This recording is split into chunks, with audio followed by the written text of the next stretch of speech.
Hello there and welcome to my channel. In today's video I will be doing a semi-in-depth review of the Cresent Rendr sketchbook with wet media. So the specific sketchbook that I have here is the Cresent Rendr Layflat sketchbook, and it is 8.5 by 11 inches. And this sketchbook I got off Blick's website for about $13, but I looked online and you can get it from between $12 and $14. So it's kind of just in that medium price range for a sketchbook.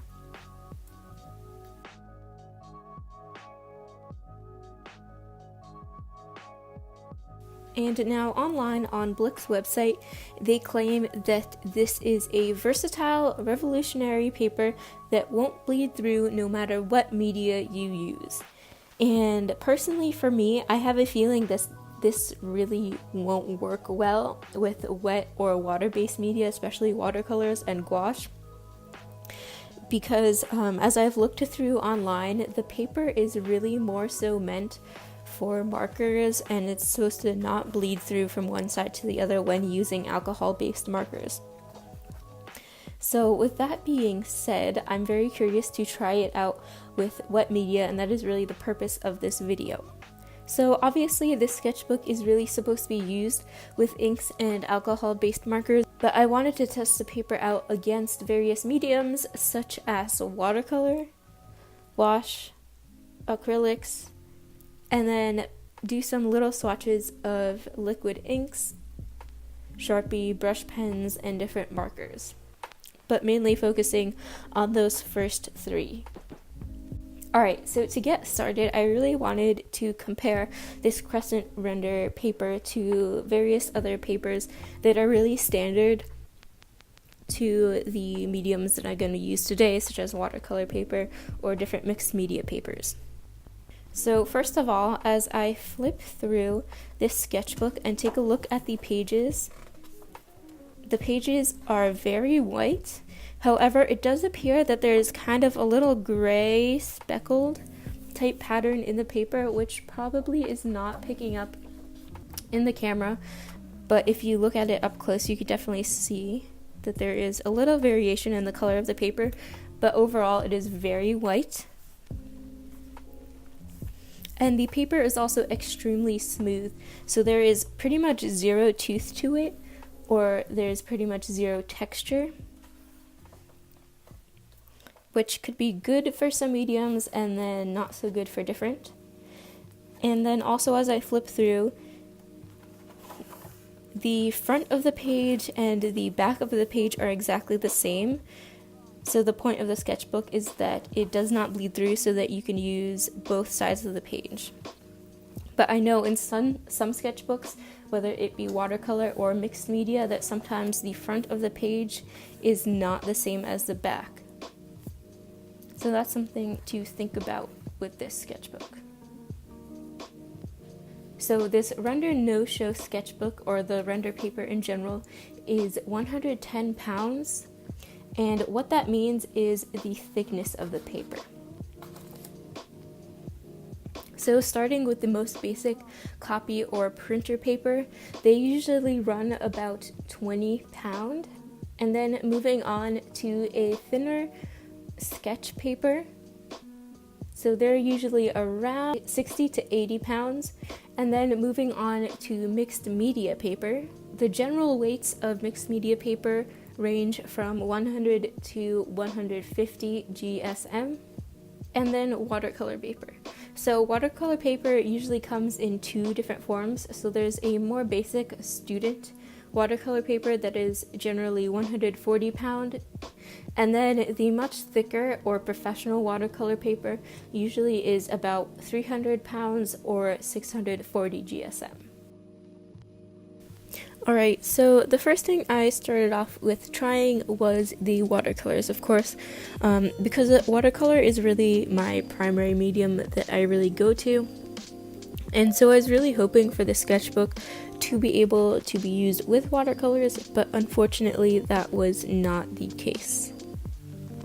So as you're watching this, as I'm putting water down on the paper kind of turns into this really weird gray type color, as if it's absorbing all of the water and then turning something. I really don't know how to describe this, but as you see, especially with the yellows on the screen, the first few colors that I really added there, there's kind of this weird texture underneath that is not coming from the paints directly, but it's mostly coming from the water that's being absorbed into the paper. So right there with the last red that I did at the top, and then now I am only doing just a line of water, and if you see that weird gray texture that comes through, again, I don't know why this is happening, or really how the paper is reacting with the water in that way, but obviously this paper is not at all suitable for watercolors.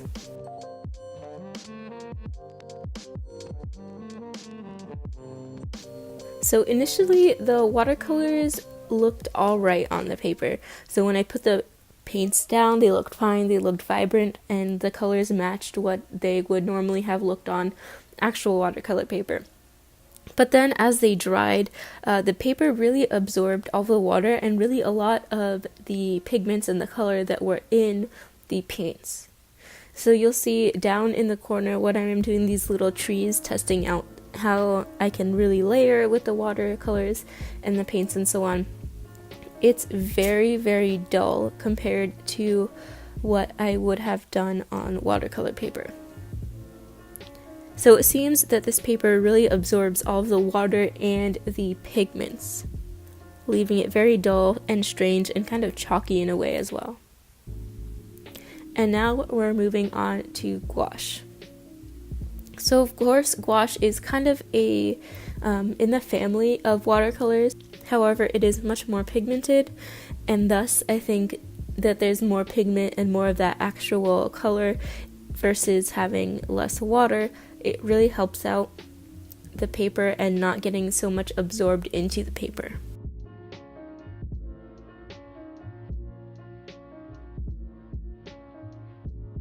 So you see my little swatch right there. At the beginning it looks perfectly fine when it's just the color on the page, but once I start adding more water, that's when the paper really starts breaking down and getting those weird gray spots.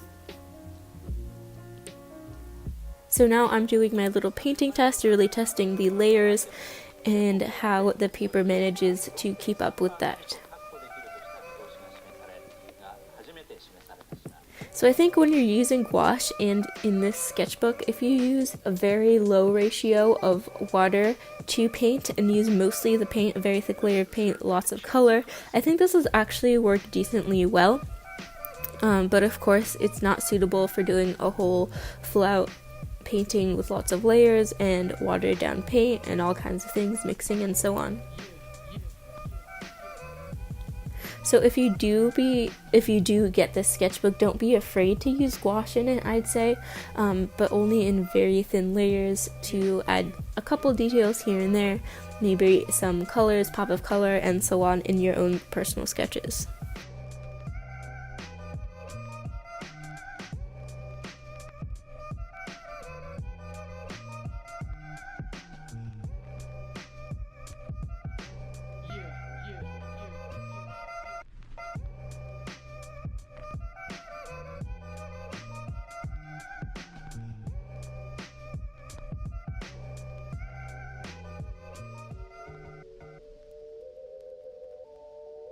And now a close-up of the gouache. You can kind of see there's some weird edges, some weird of that wet edge around the paint swatches, and it's a little weird and speckled, but then again, it does work well if you only use most of the pigment and less water with the gouache.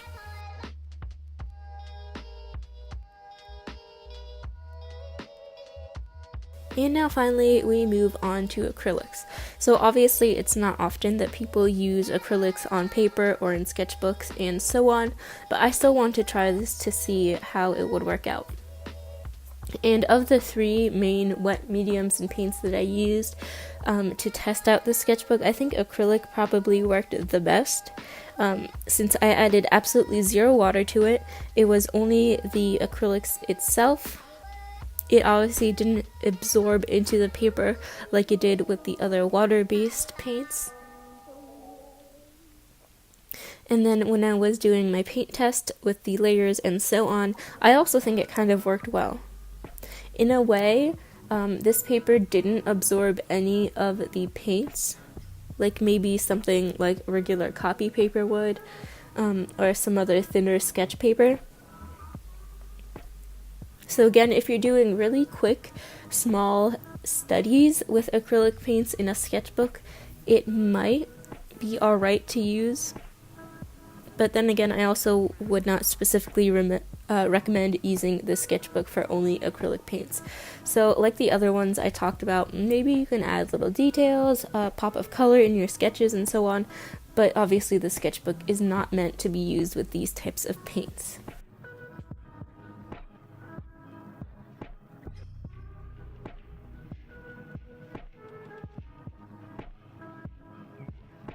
And then also with acrylics, since this paper didn't absorb any of the paint or the moisture from the paint, it kind of acted like an interesting surface to blend on, and almost like a palette itself. So as you see when I'm mixing these paints, it actually mixes very well, and there's zero texture, so I feel that that also helps out with the mixing of the paints.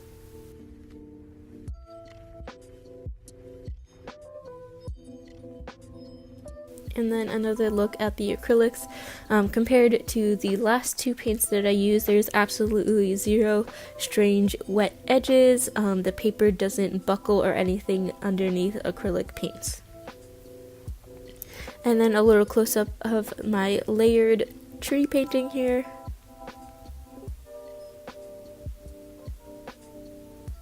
So I feel like the paints layer quite nicely, and you can even get some textures and some interesting effects on this paper with acrylic paints. Alright, so here is my final review, my final thoughts of the Rendr sketchbook and the different mediums that I used. Let's see. Okay, so to start off with watercolor. Watercolor was an absolute no-no. So if you can see, the colors bled. They didn't bleed, but they really faded extremely. They're very dull. They're not vibrant like they would normally be on actual watercolor. And just in general, using water on this paper was a big no-no. And it took maybe half an hour or more to actually fully dry. And even then, there's a lot of strange watermarks and textures on the paper that would normally not be on watercolor paper or even mixed media paper. So anything that's very heavily water-based, and especially watercolors, is a big no-no for this paper. And then we move on to gouache. So although gouache is a form of watercolor in a way, I still thought that it kind of worked much better than watercolor. And if you're using this sketchbook to maybe only add a couple colors here or there, to maybe just add a couple details in color for your drawings or paintings, I think gouache would actually work fairly well. The layers that I used, like right here and right here, these little swatches and the trees on the bottom, where I used very thick gouache and I didn't water it down all too much, worked out pretty well, as long as you don't use too much water. And then we have acrylics. So many people obviously don't use acrylics in watercolor paper or even in sketchbooks in general. But I actually thought if you're not doing a full painting but only maybe doing a couple details here and there in color, I think acrylics would actually work decently. But again, there's drying time and stuff, so it's not really an on-the-go sketchbook type of medium. And then, of course, there's all of the other markers and type things that I use to test it out. So water-based markers like Crayola markers and such did not work very well. You can feel that the texture is really roughed up. The water really ripped up the paper just like the watercolors did. And then alcohol-based markers, of course, worked very well. And if you look on the back of the sheet, it's a little crinkled up and you can see some textures, but of course, there's absolutely zero bleed through. And even the India ink, which actually spilled a little bit and ran all over the place, but it still did not bleed through. And I'll flip through once more so you can see the other side of the pages, that there is absolutely zero bleed through with any of the paints that I used.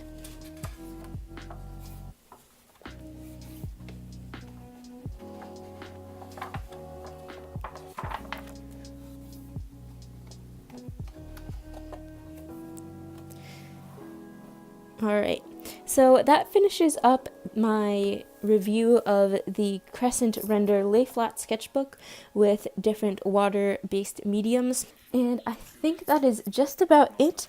So thank you so much for watching. Stick around and subscribe for more if you're interested. And I'll see you later. Toodles! In the natural world, the world of stars, waters, and mountains and clouds.